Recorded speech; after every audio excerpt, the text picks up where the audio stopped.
Hamilana da götürmez mi?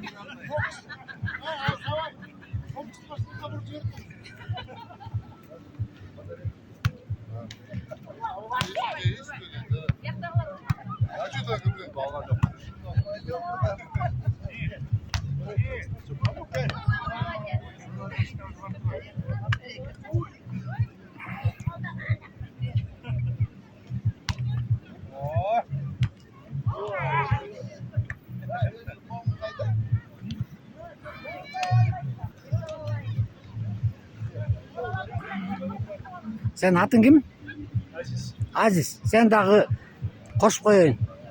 Bizim fotoğraf kameranı tartıp bizge 2 günden beri hizmet kılayotgan bu jigitler Batkendin kulunu koş koydum.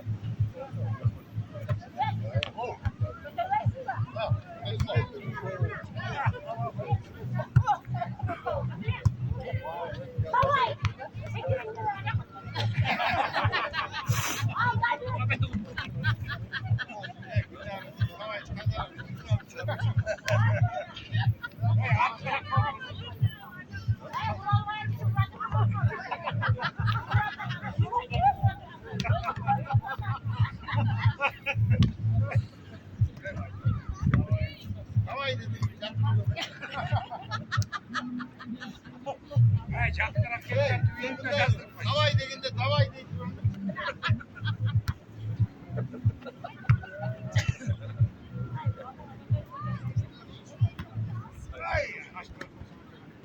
Aşire vursan.